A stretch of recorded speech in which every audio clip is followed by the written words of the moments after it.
All right, my friends. So if you are finding yourself feeling very unstable, even though you might be learning a lot of tricks, it might be because you aren't stabilizing yourself before you actually pop the trick, right? So a lot of us might be doing this where as soon as we get onto the board, we're fighting to find our placement and quickly trying to explode or pop the trick before we even stabilize before the pop. So what I want you to kind of reel it back to is just, I want you to practice your ollies or a trick that you might have consistently but still feels kind of unstable, and keeping this in mind before you actually do the trick, which is making sure that you're stabilizing yourself through your front foot, which is also known as your lead foot, before you even do the trick. So are you centered over that foot, right? Do you see I can push, or I can have my back foot out without, making myself fall to the sides? Am I stabilizing? That goes for a switch trick too.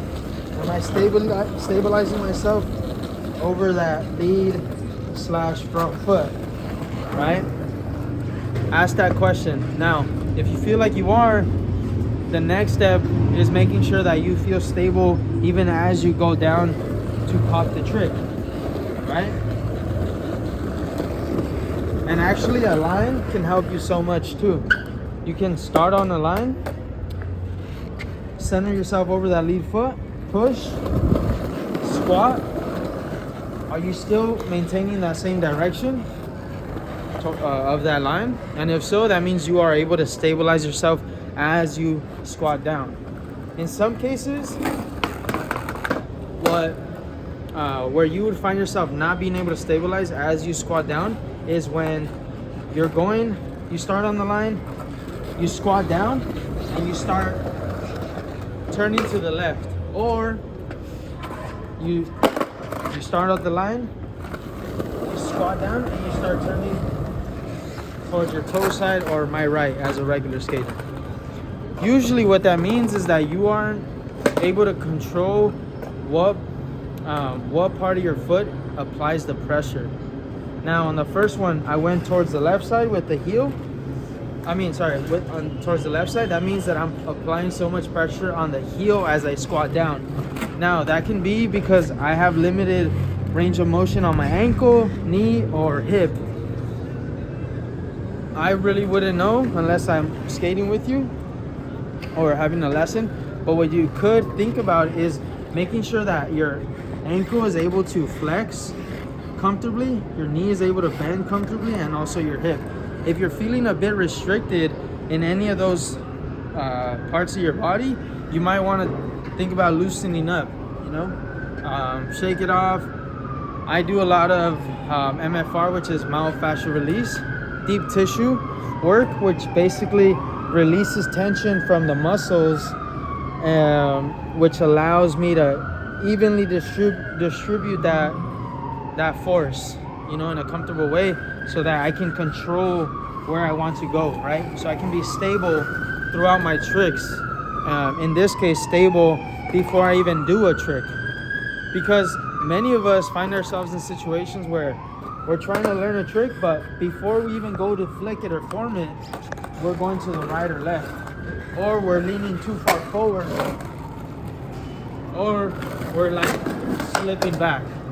So if you find yourself doing those things, you want to make sure that you are able to stabilize, one, as you push, as you squat down, set up, right? Because if you can squat down, but then once you start moving your feet, you start going to all these different directions or lose stability, then that means you need to make sure that you're able to control what part of your foot you're applying tension to, right? So generally, I like to think that your heel is never applying pressure directly. So I'm not pushing down on the heel ever. I'll never do that. But what you can think about is using the forefoot to press down and lean towards the toe side, or use your midfoot You see the midfoot? This part right here? Push down towards like more of the bottom forefoot so that has your midfoot touching the edge of the board. So that's what I use, right? Tiptoe and then towards the midfoot. So I'm never directly applying pressure through the heel. That's gonna allow me to control the direction I wanna go and even the amount of stability I can access when I'm setting up for a trick. Now, this isn't really going to reference any specific trick, but it applies to every trick. This is a pattern that you will, once you improve this in ollie, you understand where to reference those similar things so that you can apply it to a kickflip, heel flip, whatever trick you are doing. It gets a bit difficult, or it gets a bit tricky if you start thinking about fakie or nollie, because how you apply pressure slightly changes. You know what I mean? Like when I'm going in a regular stance, I'm front foot heavy from the forefoot, or sorry, with the forefoot. But if I'm going nollie, I'm not gonna be so front foot heavy because that would cause me to trip over my foot, or basically have my nose touch the ground. And so the weight distribution changes a bit, and maybe we can talk about that in a future video. But for now, it's real important that you are checking those boxes as far as being stable as you're pushing, right?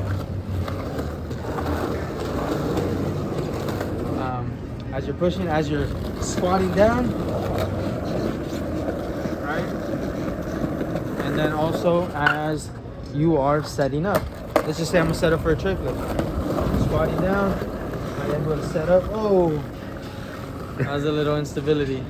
I'm injured, guys, from this right knee, so it's gonna take me a while to figure it out, maybe, or maybe not. This is the second one.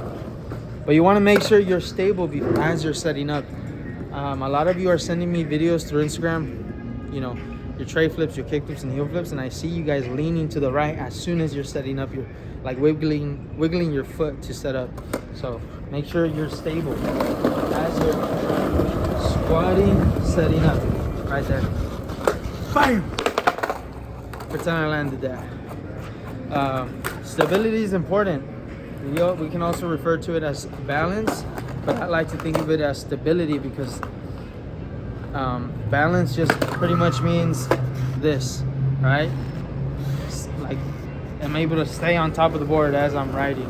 But stability is where you can have balance throughout the whole movement, from where you push, get on the board, squat, set up, in the air, you're stable, you're engaged, you're controlled, and even when you land, right? It applies to balance throughout the whole movement, or at least that's how I think about it. Now, when it comes down to taking this into ledges, obstacles, or I don't know, I thought of ledges because I saw a ledge right now. Different obstacles, different situations, it's going to be a similar concept where you want to make sure you're stable as you're going into the trick. Oh my god, I just got a gnarly nose edge. Whoa. You want to be stable as you're approaching the trick. So now, how does that apply to you landing? Whoa, wiggly, right? If you are finding that you're comfortable being stable in the first part of this of the trick, which is basically from the squat to the setup, if that is all dialed in, but you're losing control as soon as you try to land, it might be because you're disengaging as soon as you pop.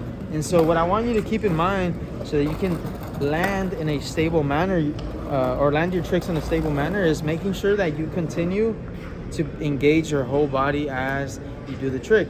So what does that mean? For example, if I'm doing, actually let's just keep it simple, an ollie, right? If I'm doing an ollie, I'm not only focused on making sure that I'm stable as I squat down, and set up. Oh my god. Do it again. My back foot just like bounced off. You didn't see that? Let's do it again.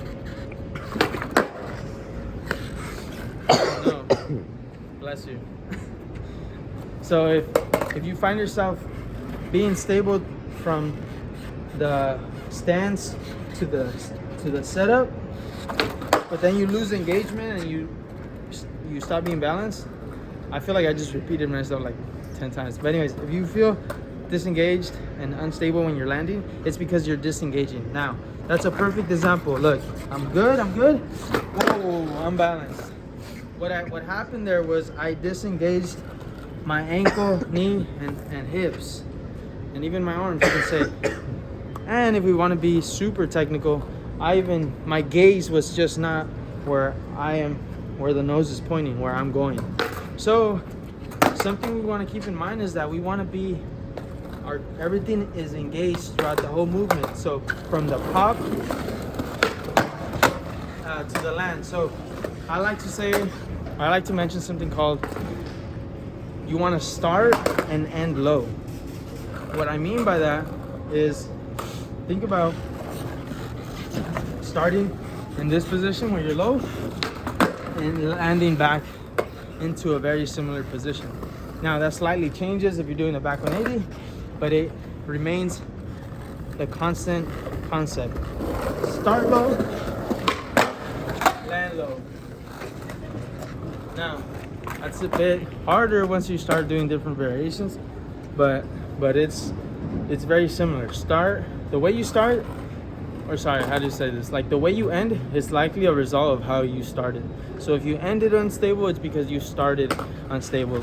But in this case, if you start stable, but you end unstable, is because you're disengaging in right after you pop. So you're just doing this, putting so much force. You want to feel fluid. You want to feel like you're doing a little hop, right? I even like to do this, which I can't really do right now because I'm injured, like I said, but jump and keep the everything engaged. Jump. Do this. You see how my body comes forward? I'll jump. Right? It's not this jump where everything disengages. It's one where that hurt. Everything.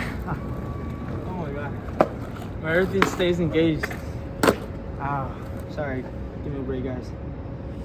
Actually really hurt. Okay. You gotta stay engaged throughout the whole movement. So it's not just also going up, doing this. Damn, it's also when you land, you're also engaged. I got too excited right there. Having said that, guys and gals and friends and them and their, yes, everyone. Aliens, everyone. You want to make sure that you are prioritizing stability.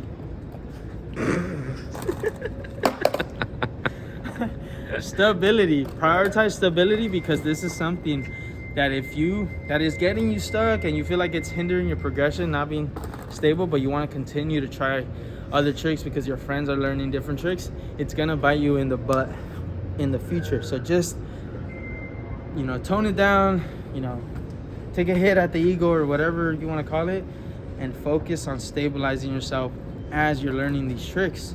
And even as you continue to practice and improve upon all these back 180s, all of the basic ones, right? And I say in quotations, what's up? I say in quotations because some tricks are basic, but you can see that someone who's been doing ollies for a year versus someone who's been doing ollies for 20 or 30, those ollies look very different. From visually, technically, whatever, however you want to see that ollie, it's a different ollie, right? So what I'm saying there's always ways to improve your tricks, and the stability or improving stability along the way is a big reason on why certain tricks look better year 20 versus year 1, or year 20 versus year 2.